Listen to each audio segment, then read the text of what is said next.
Boa tarde a todos, aos amigos internautas que nos acompanham e aqueles que estão chegando aqui pela primeira vez, nossas cordiais saudações.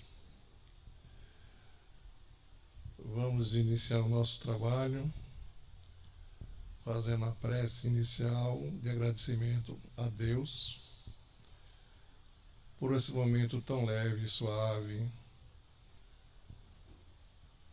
onde o despertar das nossas mentes fará com que cada um de nós busque entender a finalidade da existência, a finalidade de cuidar desse corpo encarnado, buscando cada um de nós o encontro consigo mesmo. E assim, amigo Mestre Jesus, te agradecemos pela tarde renovadora de esperança que cada um de nós que aqui se encontre, que nos assiste, possa burilar o coração para esse encontro maravilhoso com o Pai Celestial, com Jesus e consigo mesmo. Glória a Deus nas alturas e paz na terra aos homens de boa vontade. Que assim seja. Então, amigos, nessa tarde bela, vamos ouvir a nossa irmã Patrícia Lins, da Fraternidade Irmã Sheila, que fará o trabalho dessa tarde, nos trazendo o tema Os teus irmãos mais difíceis são o laboratório para as experiências do amor. Então acolhemos com um olhar de amizade, de alegria, a nossa companheira Patrícia Lins.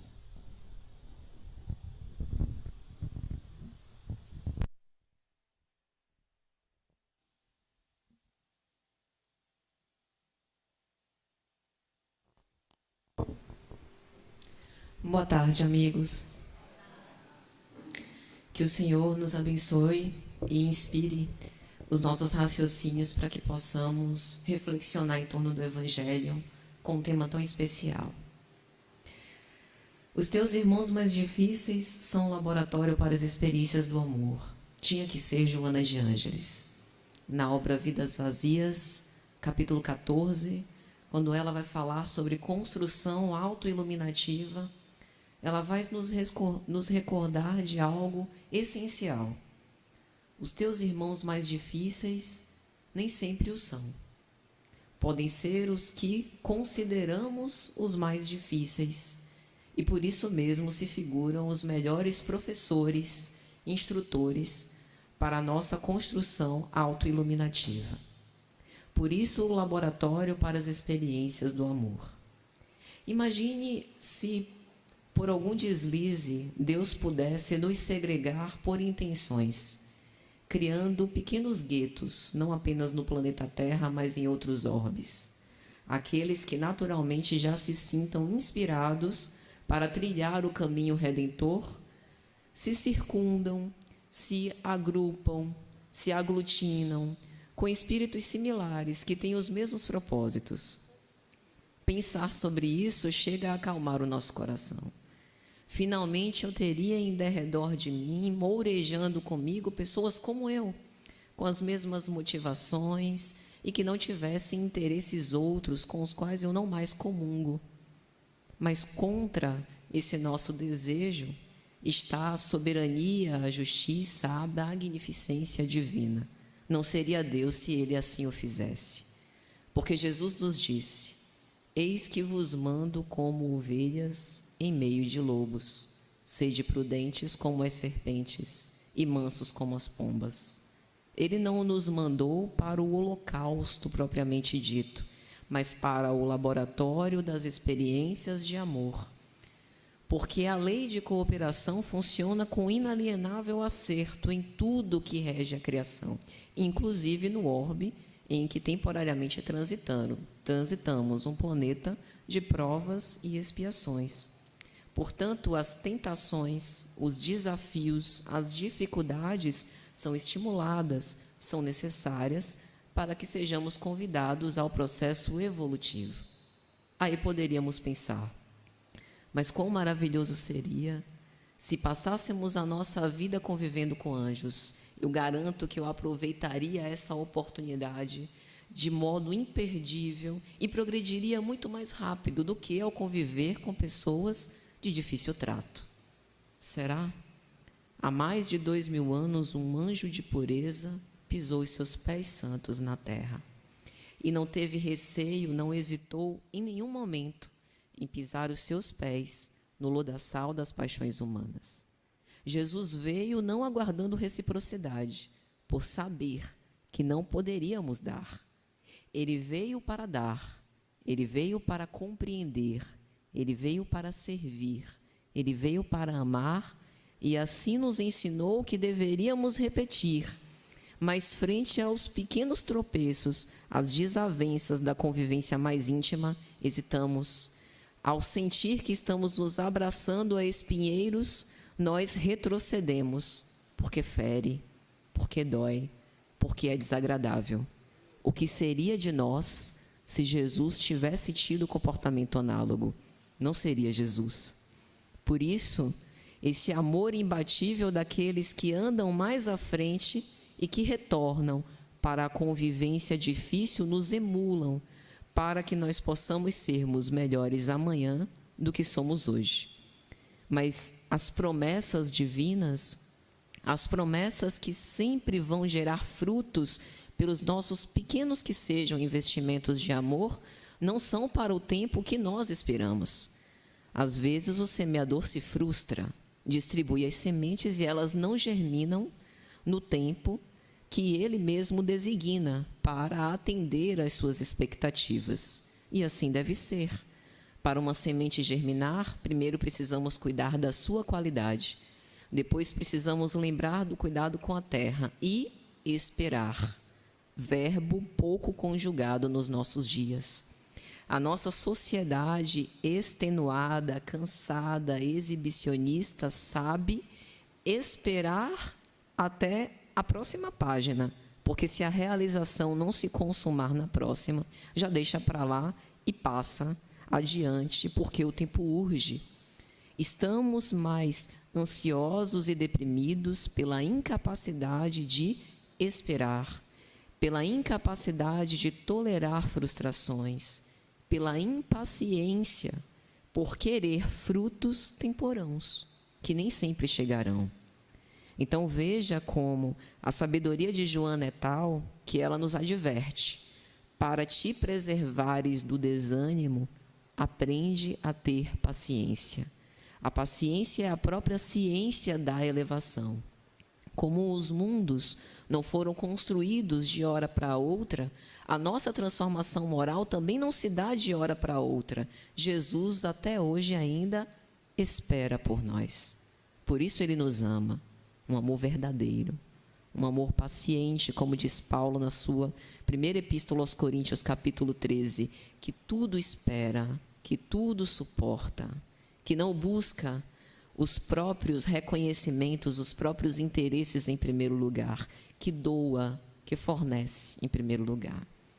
E isso de que os teus irmãos mais difíceis são um laboratório para as experiências do amor, me recordou a figura de um apóstolo muito querido de todos nós, no qual a gente se espelha justamente por ele deixar escancarada a sua falibilidade, o seu tropeço, a sua negação, que é Simão Pedro. E no Evangelho de Lucas, capítulo 22, versículos 31 a 34, Jesus vai dizer assim para ele: Simão, Simão, olha que Satanás te reclamou para te joeirar como o trigo, mas eu roguei por ti, a fim de que tua fé não desfaleça, e uma vez convertido, fortalece os teus irmãos. Mas eu achei que Pedro já houvera se convertido. Nesse discurso, Jesus faz o prenúncio da negação de Pedro. O que significa dizer? Pedro não o amava? Estava sendo dissimulado e hipócrita? Longe disso. Pedro estava imperfeito, como nós todos estamos no nosso processo evolutivo, ainda aprendendo a sermos humanos. Porque quando eu falo de ser humano, eu estou pensando na humanidade real, trazida pelo Cristo, que já houvera passado por todos os processos de humanidade e figura-se como modelo do ser integral. Então, Pedro é bem próximo de nós nesse sentido, pelas suas falências, pela sua fragilidade, pelas suas hesitações, pelo seu medo. Medo, que é o motor dos processos ansiosos. Então, para saber se a gente tem ou não medo, é só dar um olhar para a nossa sociedade. O quanto a ansiedade graça e, por trás dela, uma série de inquietações. Pedro já houvera se convertido quando abre as portas da sua casa para construir uma instituição de benemerência social, que mais tarde vai receber leprosos, lavadeiras, pessoas simples, crianças órfãs, pessoas desamparadas, para falar sobre o Evangelho e viver o Evangelho na prática. Pedro estava convertido, porque seguia Jesus apesar de todas as dificuldades de compreensão do que é esse reino divino, construção do Senhor no coração de todos os homens. Era um homem rude, um homem simples, que não era dado a essas elucubrações filosóficas e, no entanto, se entrega por estar convertido e amar. Mas a conversão de que Jesus fala é aquela que pressupõe o perdão a si, a aceitação das próprias faltas, para que eu possa ser sensível e empática às faltas dos outros. É a conversão após a queda, após a tentação me ter feito sucumbir. Será que eu continuo me achando digna o suficiente do amor de Deus após errar? Porque muitos de nós ainda estamos paralisados em equívocos cometidos há dezenas de anos, quem sabe até reencarnações passadas, sem nos perdoar. O complexo de culpa de tal modo nos flagecia psicologicamente que a gente atrai em derredor dos nossos passos certas condições que tentam nos dizer: livre-se dessa situação porque você merece mais. Você foi criado pelo amor e para o amor. Progrida, queira crescer. Então, quando Jesus recorda: Satanás te cirandará, te joeirará como o trigo, Jesus não está falando de desamparo para os discípulos. Ele está dizendo, inclusive, que rogou por Simão, mas que as tentações são inevitáveis, porque o Senhor quer que o esboço imperfeito que Ele criou, simples e ignorante, reluza diante dos seus olhos.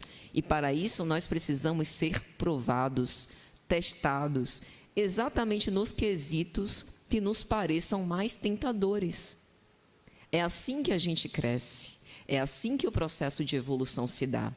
Então, como se nós estivéssemos numa bateia e Satanás, nessa figura da tentação, nessa figura do contrário, tivesse nos cirandando, nos joeirando, nos peneirando, para que de todas as dúvidas e inquietações restassem apenas as nossas convicções sinceras. Era sobre isso que Jesus estava aqui dizendo. E uma vez provado na fé, Pedro, fortalece os teus irmãos.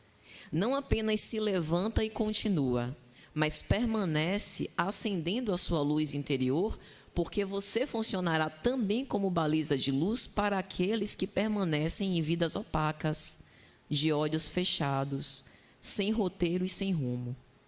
E ele efetivamente assim se torna uma das bases dos pilares mais fortes do cristianismo primitivo, o pai de todos, em derredor do qual todos esses ensinamentos evangélicos foram falados e vividos ao longo do tempo. Na obra Pelos Caminhos de Jesus, pelo espírito Amélia Rodrigues, psicografia de Divaldo Franco, no capítulo de número 22, ela vai trazer essa história e vai dizer que o amor personificado por Jesus intercedera perante as tentações. E o amor intercede por nós perante as tentações todas as vezes que nós rezamos a oração dominical. Não nos deixeis cair em tentação. É como se a gente estivesse repetindo o apelo de Simão. Ainda que Satanás tente me cirandar como trigo, ora para que minha fé não desfaleça, para que eu possa me reerguer e fortalecer também os meus irmãos. A densidade entre as nossas sombras e a luz que também vige em nós é tal que a perseverança na caridade é o único caminho para que esse fortalecimento interior se dê, um fortalecimento de caráter. E Amélia usa uma expressão muito forte que ela vai dizer: cada discípulo, cada cristão redivivo, cada um que elegeu a filosofia moral do Cristo funciona como uma pequena coluna desse edifício evangélico no nosso próprio interior. E cabe a cada uma dessas colunas suportarem o peso da construção do reino de Deus. Definitivamente não é uma proposta fácil viver o Evangelho. Amar aos nossos inimigos, começando pelos adversários internos. Fazer ao outro o que nós gostaríamos que o outro também nos fizesse. Exercitarmos na misericórdia, principalmente dando a outra face àqueles que nos ferem na outra. Se alguém pede alguma coisa, dá não apenas o que é pedido, mas mais além do que é pedido. Ela vai na contramão dos interesses e das conveniências da nossa sociedade atual. Ela nos tira da zona de conforto. Ela nos sacode e nos alerta para uma mudança de comportamento dolorosa, porque amar de verdade dói. É como abraçar-se a espinheiros. Mas é o único roteiro apresentado pelo Cristo de transformação íntima e do mundo. E Amélia vai dizer: a fragilidade humana é um barro que deve ser cozido nos altos fornos do sofrimento a fim de adquirir consistência, inteireza. Não haveria outra forma? Além de passar por essas provas do sofrimento para adquirir consistência? O processo de transformação é um processo doloroso. O nascimento de uma ave, um parto, o brotar de uma flor, é sempre um movimento interior, de dentro para fora, de nascimento ou de renascimento, que implica deixar o homem velho para trás e reconstruir um homem novo com novos propósitos. E a queda das ilusões que nós mesmos criamos para nós dilacera os nossos mais nobres sentimentos. Por isso, o sofrimento, enquanto dor, é uma bênção que Deus nos envia por julgar-nos dignos de testificar essa fé e de perseverar não obstante as dificuldades. Mas a forma como nós lidamos com essa experiência pode mudar completamente a experiência do sofrimento, a ponto da gente achar insuportável e injusta e nos colocarmos numa postura de indignação que só piora e agrava os próprios sofrimentos, ou de aceitar o que aquela situação em específico quer me mostrar, qual a lição que eu preciso aprender. Porque quanto mais a gente recalcitra, mais as lições se repetem e maior a nossa indignação. O aluno que não se conforma com o fato de precisar aprender a lição que o professor quer ministrar, repete a miúde e vive num sofrimento que lhe parece um padecimento sem fim. À medida que compreende a importância daquele processo e se torna maleável a essa troca, a essa construção do qual ele participa e é protagonista, evolui mais rápido e mais fácil. Assim também ocorre conosco. Então, na obra Vidas Vazias, pelo espírito Joana de Ângeles, psicografia de Divaldo Franco, no capítulo de número 14, Construção Autoiluminativa, a veneranda instrutora vai dizer: as tempestades morais do lado de fora e os conflitos existenciais que nos deixam encharcados do lado de dentro quase sempre tem por consequência o desânimo destruidor. Ao invés da gente renovar as nossas esperanças para seguir com mais coragem, percebendo que por trás dessa violência que graça no mundo, há uma grande necessidade de amor, a gente se fecha, amuado. É como uma desistência, embora sabendo que deveríamos persistir, mas uma espécie de subestimação das nossas próprias forças. Gostaria até de conviver melhor com esses parentes, amigos, colegas, pessoas que me parecem difíceis, mas ainda não consigo. Gostaria de testemunhar o amor imbatível do Cristo, mas sou pequena e frágil. E como é que nós vamos aprender a amar de forma abnegada e devotada, sem começar agora? Porque as pequenas demonstrações de renúncia de hoje vão ser capazes de treinar e fortalecer o nosso espírito de tal modo que nós comecemos a nos estimular a um automatismo moral, a ponto de mais tarde os testemunhos maiores serem por nós suportados. O objetivo é chegar em Estevão, o primeiro mártir do cristianismo primitivo, alguém que dedicou a sua vida de uma forma leal e fiel, uma confiança irrestrita ao Pai sob qualquer circunstância. Vivia apenas por amor ao dever. A sua liberdade lhe foi roubada a ponto dele ser preso como cativo nas galeras romanas. E nem assim ele permitiu que o desânimo se assenhoreasse dele e que ele desistisse. A ideia de se reencontrar com a sua irmã era o combustível que mantinha acesa a chama da esperança no seu peito. E as promessas do Messias que ele lia não no Evangelho de Jesus, ao qual hoje nós temos acesso, mas nos ensinamentos de Isaías do Antigo Testamento, que outros liam e faziam uma interpretação de um Deus ainda inclemente e injusto, com as características humanas do nosso comportamento falível. Chegaremos lá, a ponto de sermos simbolicamente apedrejados no sinédrio e rogar ao Senhor que não impute ao nosso verdugo aquele pecado, se formos capazes de hoje darmos as nossas pequenas contribuições de amor nas conjunturas difíceis nas quais nós nos encontramos. Então, Joana vai falar. Nós testemunhamos essa partilha do melhor que nós temos e vemos os corações endurecidos, que parece que a nossa mensagem de que a gente é portador não penetra nesses corações. E aí eu me recordei do diálogo de Abigail com Saulo na obra Paulo e Estevão. Saulo, tu reclamas companheiros concordes contigo nas edificações evangélicas. No entanto, é preciso lembrar que Jesus não os teve. Jesus quase sempre esteve cercado de muitas pessoas que queriam os benefícios de que ele era intermediário ou provedor, que desejavam cura, esclarecimento, conforto e consolo. E cada encontro de Jesus com as criaturas humanas impregnava-as do seu magnetismo irresistível. Muitas se converteram a essa mudança de propósitos, inclusive. Mas no momento derradeiro, na sua paixão, pouquíssimos permaneceram aos pés da cruz, orando contigo e zelando contigo.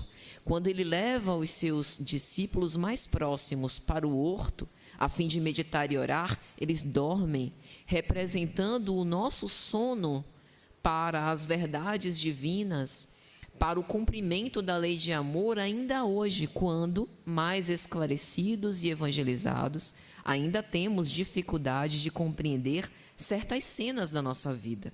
Então nós, que temos uma pesada fila de débitos para reparar, reclamamos companheiros concordes conosco quando Jesus esteve sozinho?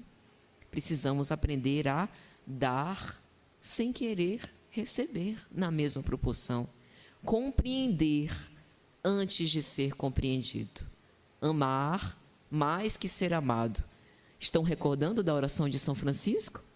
Veja como essa proposta de construção iluminativa é sempre protagonizada por mártires, pessoas que nós admiramos, que nós lemos sobre, que nós mentalizamos para que um dia sejamos capazes de protagonizar cenas análogas, demonstrações análogas de amor. Então, essa anestesia moral que se acerca de nós, a crítica doentia e destrutiva que pulula por onde quer que a gente passe, por vezes, de uma forma deturpada, pode nos levar a entender que o reino de Deus é inatingível, mas não é. O Evangelho é uma proposta de finalidade onde nós queremos chegar e também de meio para a consumação dessas realizações. Portanto, frente a essa tristeza e melancolia que se acerca de nós, como o próprio Saulo pergunta a Abigail, mas que providências eu devo tomar contra esse desânimo destruidor? E ela responde: espera. Não cruze os braços e vai dormir, ou senta na cadeira e espera o processo evolutivo das outras pessoas. Esperançar, que significa uma obstinação pacífica. Não aguardo, mas continuo trabalhando. Tenho uma esperança de um dia encontrar, mas enquanto não encontrar, o meu bom ânimo não diminui 1 milímetro sequer, porque através do trabalho eu elejo a forma de serviço, a minha construção iluminativa e a construção também do melhor de mim para os meus semelhantes. Pode parecer paradoxal o que eu vou dizer agora, mas nunca houve tanto amor na Terra como hoje. Paradoxal porque quando nós olhamos as redes sociais, as notícias de todo dia, por vezes nós ficamos chocados. Ainda presenciamos cenas de preconceito, racismo, homofobia, morte por motivos pífios, vinganças, duelos, violências dentro do seio, inclusive dos lares. Estamos vivendo uma guerra, né, entre a Rússia e a Ucrânia ainda. Isso não significa que o amor esfriou.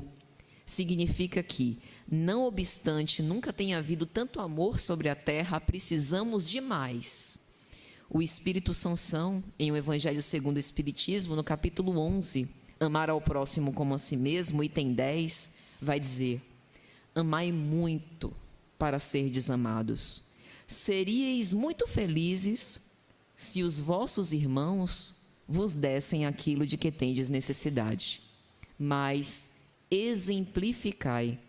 A todos os sofrimentos dispensai uma palavra de ajuda e esperança, para vos fazerdes todo amor e toda justiça.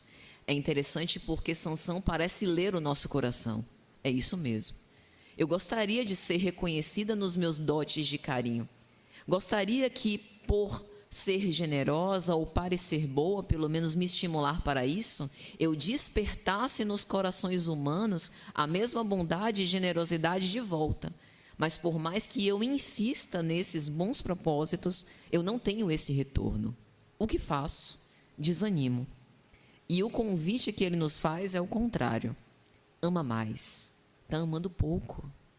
Gostaria que fosse reconhecida agora a sua oferta de amor, mas não agora, no tempo divino. Porque esse amor trabalha nos corações nossos e de todos os homens, à custa e ao sabor das próprias experiências.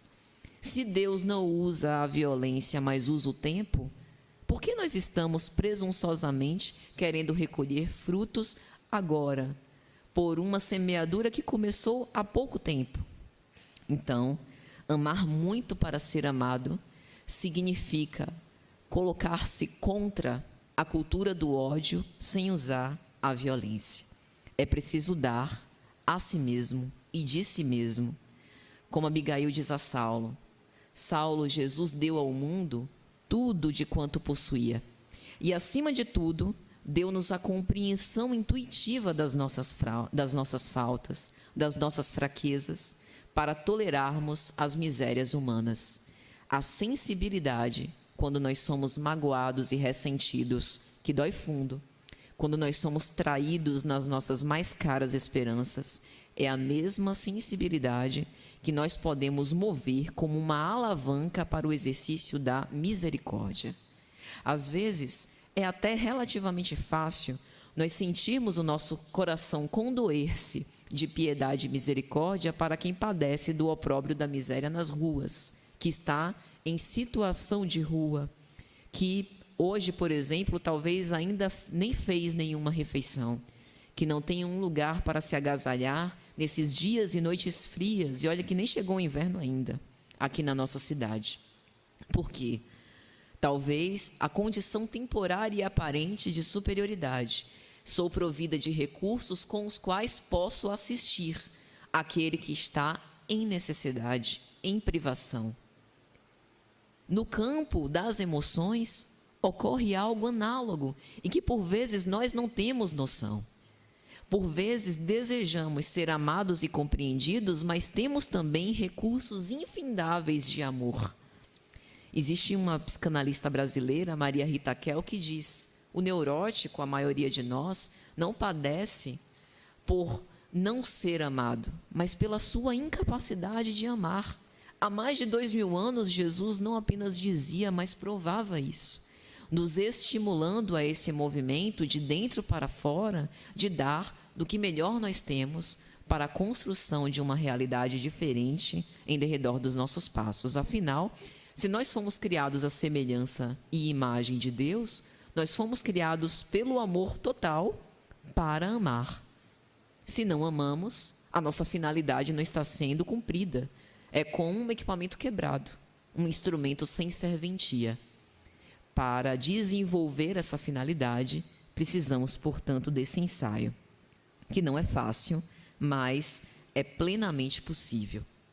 E aí, meus amigos, a gente se recorda do apóstolo Paulo, porque nós que estamos aqui, no Deus Luz e Verdade, numa tarde de sábado, prestes aos festejos juninos, viemos com um propósito.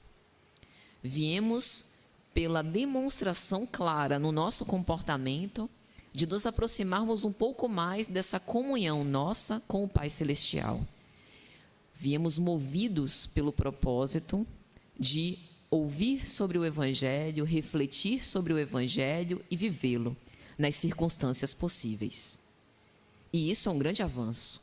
Talvez outrora renegássemos essa verdade, essa mensagem não nos pareceria atraente e estávamos distraídos com outros propósitos, que para nós se figurava relevante.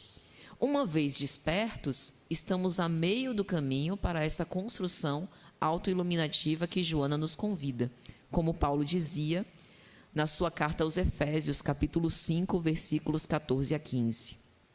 Desperta, tu que dormes, e levanta-te dentre os mortos, e Cristo te esclarecerá. Portanto, vede prudentemente como andais, não como nécios, mas como sábios.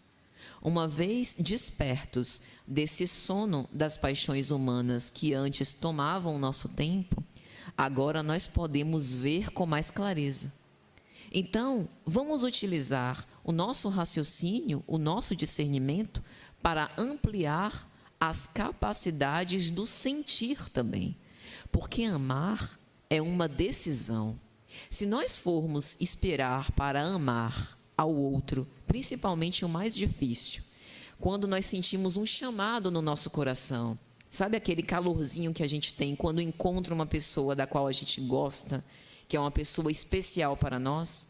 Se a gente for esperar esse momento chegar para amar, nós perderemos muito tempo, valiosos anos, valiosas reencarnações para o nosso processo evolutivo. Decidir amar é entender que amar nos leva a ascender moralmente e espiritualmente em contato com esse Jesus que permanece não amado, mas amoroso de sempre. Nos faz sair dos nossos automatismos que repetimos sem pensar, para tentar mudar de plano e, com isso, usufruir de uma felicidade possível desde hoje. Mas contra os nossos mais sinceros propósitos, vem uma série de situações que tentam nos esmorecer. E Jesus nos advertiu disso. Mateus, capítulo 24, versículos 12 a 14. E por se multiplicar a iniquidade, o amor de muitos esfriará. Mas aquele que perseverar até o fim, esse será salvo.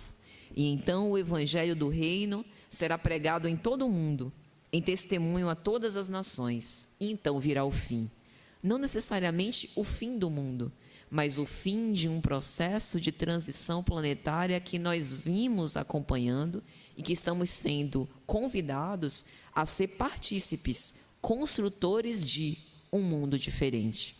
Esse evangelho do reino sendo pregado em todos os cantos do mundo, não apenas nos templos religiosos, mas de diversas formas temos falado sobre o amor, a fraternidade, a caridade, e isso tem sido levado a efeito, à prática. Então, ao invés de desanimar e esfriar a nossa caridade, que nós possamos relembrar do nosso modelo perfeito e nos estimular a seguir sempre adiante com coragem e perseverança. E, já caminhando para a conclusão, pensando sobre essa resposta à nossa sementeira, que nem sempre atende às expectativas apressadas que nós temos, cuidemos do nosso aprimoramento interior, ao amor a nós mesmos em primeiro lugar, sem que isso se configure egoísmo, porque para que eu me coloque à disposição para ajudar o outro, eu preciso primeiro cuidar das minhas próprias necessidades e carências, para que eu não me entregue desamparadamente nas relações e não exija o que o outro não consegue perceber, entender e muito menos me dar. Que a gente possa compreender e ajudar sempre e entender que as incompreensões e desafios são os indícios que nós estamos no caminho certo, porque aqueles que viveram o Evangelho tiveram dificuldades a vencer. Na obra Fonte Viva, pelo Espírito Emmanuel, a psicografia de Chico Xavier, no capítulo de número 70, intitulado Solidão, eu escolhi essa mensagem porque o processo de construção autoiluminativa e de aperfeiçoamento moral é solitário, embora estejamos entre outros. Nós sabemos que não evoluímos moralmente sozinhos, precisamos uns dos outros para nos perceber. Eu sozinha sou ótima, uma pessoa educada, generosa, caridosa, perdoo todos os meus deslizes, mas quando eu convivo com alguém, a situação já muda de figura e a minha imagem angelical já começa a perder algumas das asas. Então é lógico que para o nosso progresso moral precisamos do outro. Mas esse esforço de ascensão é sempre um esforço solitário e íntimo, em que a gente vai percebendo as dificuldades e vencendo cada uma delas a pouco e pouco. E Emmanuel vai dizer: à medida que te elevas, monte acima, no desempenho do próprio dever, experimentas a solidão dos cimos e uma tristeza incomensurável te constringe a alma sensível. Em torno de ti, a claridade, mas também o silêncio. Dentro de ti, a felicidade de saber, mas igualmente a dor de não seres compreendido. Choras, indagas e sofres. Contudo, que espécie de renascimento não será doloroso? Não esperes pelos outros na marcha de sacrifício e engrandecimento. E não esqueças que pelo ministério da redenção que exerceu para todas as criaturas, o divino amigo dos homens não somente viveu, lutou e sofreu sozinho, mas também foi perseguido e crucificado. Os nossos irmãos mais difíceis de hoje são justamente aqueles com os quais nós temos necessidade de reconciliação e aprendizado. A sensação de solidão que vem da incompreensão deve nos ser suportável para que nós possamos testemunhar a nossa fé inquebrantável, que é mãe da esperança e da caridade, como vai dizer o Espírito José em O Evangelho segundo o Espiritismo. Portanto, quando pensemos em desanimar, recordemos da figura imperecível do nosso divino Messias, que deu tudo quanto tinha, convivendo com todos, do melhor modo possível.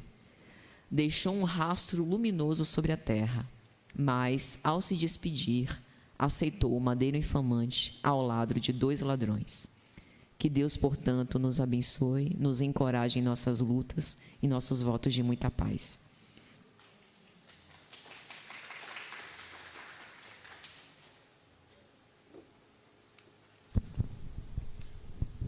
Obrigado, Patrícia, pela bela explanação. Vocês gostaram? Bastante, não foi? Ela trouxe uma coisa muito doce para nós, quando fala de amor, comprometimento com amor. Vamos dar um pouquinho de amor à Patrícia? Vamos? Então eu vou dizer uma coisa, vocês vão falar para ela. Obrigado, Patrícia. Então a gente, às vezes, né, a gente começa a treinar o acolhimento. O acolhimento é amor, não é? Então nessa tarde tão linda, Patrícia nos traz um tema maravilhoso de tolerância, de paciência. E isso a gente deve levar para algum lugar, não é? O nosso laboratório, a nossa casa, o nosso trabalho, nas ruas. Esse exercício vai nos estimulando a gente abrir os leques do coração. Então, nós agradecemos e vamos para a segunda parte. Agradecemos as pessoas que estão nos assistindo pela internet e vamos para a segunda parte do nosso trabalho.